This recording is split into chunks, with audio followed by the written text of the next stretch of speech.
En fait, c'est la rencontre avec la lavande. Le contraste entre la fragilité de la plante et la puissance du parfum m'a toujours fasciné.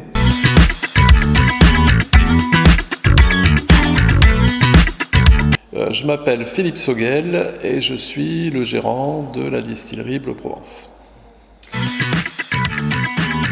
J'ai grandi dans un univers assez aromatique puisque c'était une cave coopérative où on vinifiait et on faisait du vin.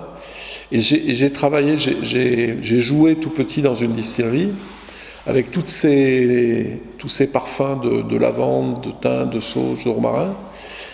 Et puis il y a eu le premier boulot à 16 ans, où là aussi ça a été la distillerie. Donc voilà, définitivement, ce parfum de lavande, c'est quelque chose qui reste en moi et je suis tombé amoureux de cette plante. La distillerie a été construite en 1939 sur cette promenade de la Digue par Félix Morand, qui avait en fait ce terrain dans Nyons, un peu au bout de son jardin, à côté de la rivière. Et puis j'ai eu l'opportunité de la reprendre en 1994. L'idée au début, c'était vraiment la mise en tourisme d'une distillerie. Et en 1994, c'était pour le coup un peu innovant. C'est une activité qui est attractive. Et puis ensuite, c'est un métier à raconter, c'est des produits à expliquer. Et le public touristique, c'est ce dont il a envie. Je pense que la richesse de nos territoires, ce sont souvent les produits issus de ces territoires. Et nous, on a la chance à Nyons d'avoir des produits magnifiques. Donc le tourisme, c'était un peu une évidence dès le début.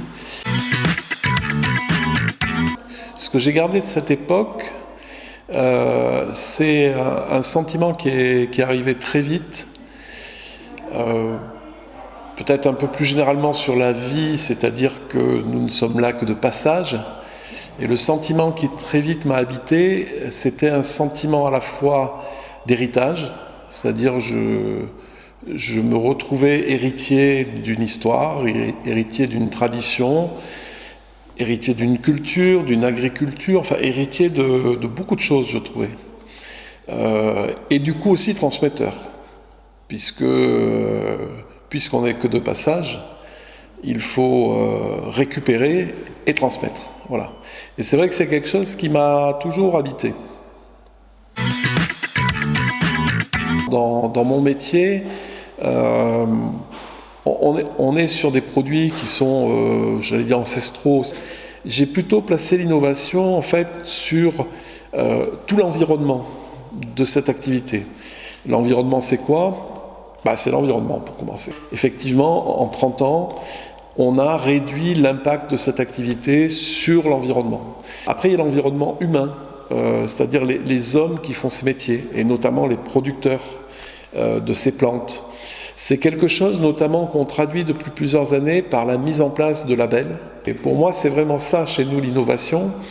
C'est comment on est capable en 2024 de proposer une huile essentielle qui est la plus respectueuse à la fois des hommes qui la produisent, des terroirs où elle pousse, et puis bien sûr des consommateurs qu'elle va aller rencontrer au travers de produits dans lesquels cette huile essentielle se retrouvera.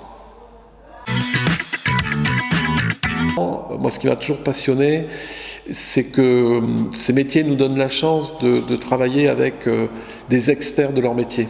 Quand on travaille avec des grands parfumeurs ou avec des biologistes ou avec des pharmaciens, je dirais qu'au-delà du simple échange de relations commerciales qu'on peut avoir, il y a aussi un véritable enrichissement à voir ce que deviennent, ou du moins à quoi servent nos huiles essentielles et comment elles sont utilisées.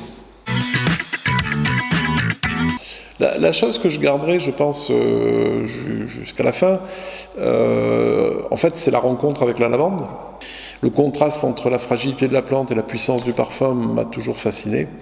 Je sais que, notamment sur les parfums, les odeurs, on a cette mémoire qui est, je dirais, très puissante.